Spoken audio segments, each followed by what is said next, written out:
a fiery streak from a distant star, or just a trick of the light? On October 7, 2025, the European Space Agency drops its first image of an interstellar comet, and the world ignites with controversy. While official channels offer blurry photos and technical excuses, NASA and other global agencies go completely silent. Amateur astronomers, however, start releasing sharper images from their own backyards, fueling speculation and outrage. What are we not being told? Let's explore this together. The blurry dot. It was supposed to be the space photo of the decade, but it looked like a mistake. At precisely 9:22 UTC on October 7, 2025, the European Space Agency released the first official image of 3I/Atlas, captured by the CASIS camera on the ExoMars Trace Gas Orbiter. The public expected the stunning high-resolution detail we've come to associate with our Martian probes. What they received was a single, fuzzy, underwhelming pixel against the blackness of space. The comet, with an apparent magnitude of +19, was incredibly faint. Within an hour, this blurry dot became a global phenomenon for all the wrong reasons. The team behind the camera, led by its principal investigator, Nicholas Thomas, from the University of Bern, knew they were pushing their instrument to its absolute limits. CASIS was designed to look down at Mars from an altitude of 400 kilometers, not out into the deep void. They had performed a complex slew maneuver, pointing the entire 4,332-kilogram spacecraft at a target 30 million kilometers away that was over 10,000 times fainter than anything the camera was built for. The resulting image wasn't a failure, but a triumph of engineering that required stacking multiple exposures to even get a detection. The world, however, didn't see a technical miracle. It saw a smudge and immediately began asking what was being hidden from view. Global outrage. That blurry dot didn't just disappoint, it sparked a wave of digital fury. The initial letdown quickly escalated into genuine outrage as armchair analysts and amateur astronomers launched their own inquiries. Social media platforms were flooded with side-by-side comparisons, pitting the fuzzy official image against captures from backyard telescopes that appeared to show significantly more detail. The comment sections on agency posts turned into forums for accusations, with many users convinced that ESA was hiding something profound. This anger was magnified by the coordinated silence from other spacefaring nations. NASA, China's National Space Administration, and the UAE Space Agency, all operating orbiters around Mars, released nothing. No images, no press releases, no confirmations of their own observations. This collective silence felt deeply suspicious. People began to question why 3 independent, highly advanced space programs would all fail to get a clear shot. As astrophysicist Dr. Jesse Christensen of the NASA Exoplanet Science Institute often explains, maintaining public trust is paramount in science, and transparency is key. Every unanswered question only intensified the pressure, transforming a scientific observation into a full-blown public relations crisis. Technical limits. So, was this a cover-up, or just the hard reality of physics? The truth is, the blurry dot was inevitable, and the numbers prove it. Let me explain. The CASIS camera, developed by a Swiss-led consortium including scientist Gabriele Cremonese, is an imaging powerhouse when pointed at Mars. From its 400-kilometer orbit, it achieves a stunning resolution of 4.5 meters per pixel. But 3I/Atlas was 30 million kilometers away. At that vast distance, the camera's angular resolution of 11.36 microradians per pixel translates to a pixel scale of about 340 kilometers wide. The comet's nucleus, the solid object at its core, was estimated by astronomers to be only about 15 kilometers across at most. This means the entire comet was just 4.4% of the width of a single pixel on the detector. It's like trying to photograph a single human being standing in San Francisco using a cell phone camera in New York City. No matter how perfect your focus, the light from that object will never fill more than 1 pixel. The fuzzy dot wasn't a blurry image of the comet, it was the entire image of the comet. Its faint light smeared across one single sensor element. It was a technical ceiling, not a conspiracy. The camera could only give a fingerprint, not a portrait. High-rise goes dark. Just as the world needed its most powerful eye on Mars, the camera went dark. NASA's Mars Reconnaissance Orbiter is equipped with the High-Resolution Imaging Science Experiment, better known as HiRISE. This is a formidable telescopic camera, capable of spotting rovers, and even their tire tracks on the Martian surface from orbit. It represented the best chance for humanity to get a clear, detailed image of 3I Atlas's core. But as the comet made its closest pass by Mars, HiRISE was effectively out of commission. The reason was a US government shutdown that began on October 1, 2025, which froze the majority of NASA's day-to-day operations. All non-essential activities, including the uplinking of new commands to spacecraft and the public release of data, came to a halt. Astronomers, including the HiRISE camera's principal investigator Dr. Alfred McEwen, could only watch the empty public archives, waiting for data that would never appear. The shutdown severed the command chain, freezing the entire data pipeline. HiRISE's forced inaction created a crucial information vacuum, leaving the narrative to be shaped by blurry images and a growing cloud of suspicion. Radio silence. NASA's silence was deafening, but they weren't the only ones who went quiet. Two other powerful orbiters were perfectly positioned to observe 3I Atlas, China's Tianwen-1 and the United Arab Emirates' Hope mission. Both had been tracking the comet on its approach. Tianwen-1 carries a high-resolution camera capable of imaging Mars at a resolution of 0.5 meters. The Hope orbiter, managed by project director Omran Sharaf, has the Emirates Exploration Imager, or XI, a multi-band camera that could have provided crucial color data on the comet's coma. Yet in the days following the ESA image release, neither the CNSA nor the UAESA published a single frame of data. No press releases, no technical updates, not even a statement confirming they had attempted an observation. This coordinated silence from three independent space powers was, for many, the most damning piece of evidence. Experts in international space policy, like Professor Svetla Ben-Itzhak, have noted that while agencies often keep data proprietary, such a complete information blackout on a major public interest event is highly unusual.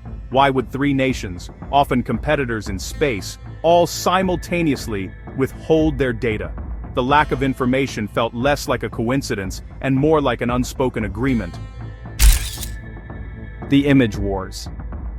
While the professional agencies remained silent, the amateur astronomy community took center stage, and the internet became a battleground of images. In the days after ESA's underwhelming release, a torrent of pictures from backyard astronomers around the world began to circulate online. Using advanced techniques like stacking dozens of long exposure frames and applying AI-powered upscaling filters, these dedicated hobbyists produced images that seemed to reveal stunning details. One group, championed by popular online comet hunters, claimed to see a sharp nucleus and even faint jets of gas, arguing that their ground-based setups had outperformed billion-dollar orbital missions. However, professional astronomers, including Dr. Quanji Ye from the University of Maryland, urged extreme caution. They countered by showing how aggressive digital processing can create convincing illusions. They explained that astronomical techniques like deconvolution, when pushed too far, can easily amplify background noise, turning random digital artifacts into what look like real structures. The debate quickly became highly technical, but the fundamental issue, as the professionals pointed out, was the inescapable limit of optical resolution. Perseverance streak. So, while the world was really focused on the orbiters, the most intriguing clue, well, it might have actually come from the Martian surface. Over at the Jet Propulsion Laboratory, Justin Mackey, who is the imaging scientist for the Perseverance rover, authorized a pretty unique observation. The rover's navigation camera, or NavCam, was pointed toward the constellation Ophiuchus for about 10 minutes, taking a sequence of exposures as 3I Atlas was predicted to pass overhead. Now the raw frames, they revealed a single, faint streak, just over a pixel wide, cutting diagonally across the image. The math, it was tantalizing. At its known speed of 90 kilometers per second, the comet would have traveled exactly 54,000 kilometers during that 10-minute window, a distance that perfectly matched the streak's angular length if it was the result of motion blur. It seemed like confirmation, right? But then, rover operations lead Vandy Verma later noted a catch. The same streak could be produced by a much closer object, maybe a 10-centimeter piece of orbital debris from a past mission like Mars Global Surveyor, moving at just 7 kilometers per second over a shorter exposure. Without the full FITS data headers to confirm the exact exposure timing, the streak remained a 54,000-kilometer question mark, the first piece of hard but ambiguous data in a sea of speculation. Wow signal link. Just when the story seemed like it couldn't get any more bizarre, it intersected with one of the greatest mysteries in the history of astronomy. As scientists plotted the precise trajectory of 3I Atlas, they uncovered a jaw-dropping coincidence. A line drawn from Perseverance rover's location in Jezero crater through the comet on October 7th pointed almost directly to a region of the sky in the constellation Sagittarius. This patch of sky is famous for being the origin point of the WOW signal. Back in 1977, astronomer Jerry Eman detected an incredibly powerful 72-second radio burst from this exact direction, a signal that has never been explained or heard again. The comet's alignment with this historic anomaly was just too perfect for the internet to ignore. Yet, despite the incredible coincidence, no major radio observatory, including the SETI Institute's Allen Telescope Array, under the guidance of senior astronomer Dr. Seth Shostak, announced a dedicated listening campaign on the 1420 MHz frequency of the original signal. The optical silence was now compounded by a profound radio silence, raising an unsettling question. With the geometry perfectly aligned, why did no one seem to be listening? Approaching perihelion. The mystery is reaching its peak, yet the main character is about to leave the stage. On October 29th, the enigmatic object known as 3I Atlas will reach perihelion, its closest approach to the Sun. It will plunge to a blistering distance of just 0.3 astronomical units, well inside the orbit of Mercury. For the following 38.5 hours, it will be lost in the intense solar glare, a period astronomers refer to as a blackout. This impending information vacuum is allowing every theory, from the mundane to the extraordinary, to flourish. Some astronomers predict the object might completely disintegrate under the intense solar radiation, which will heat its surface to over 400 degrees Celsius. But others, including those from Avi Loeb's Galileo project, wonder if this blackout could be used to hide something else, a deliberate maneuver.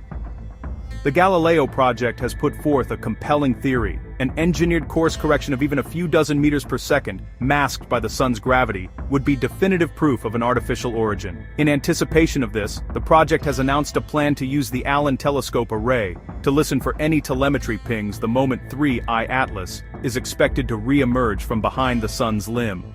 The world will have to wait. The approaching blackout is the ultimate cliffhanger in a story already short on answers. The November tests. As 3I Atlas rounds the sun and is expected to re-emerge into view in early November 2025, a global campaign of intense scientific scrutiny is set to kick off. Astronomers will then focus on a critical checklist of tests to determine what might have happened during its solar passage. First, they will meticulously analyze its light curve, the graph of its brightness over time, searching for any sudden surges or steep drop-offs that would signal it has broken apart. Second, they will use the new data to run hyper-precise orbital models, looking for any tiny, unexplained deviations from its predicted path. Such a change could be evidence of natural outgassing jets, or as some are still theorizing, something far stranger. Hopes for an even better look are resting with ESA's Jupiter Icy Moons Explorer spacecraft, known as JUICE. Though it is on its long journey to Jupiter, it has a unique vantage point and a scheduled observation window. However, as confirmed by JUICE project scientist Dr. Olivier Wittas, the vast distance means that any data it collects won't reach Earth until deep into 2026. Until then, every new measurement from Earth will be another clue in a puzzle that has captivated the world.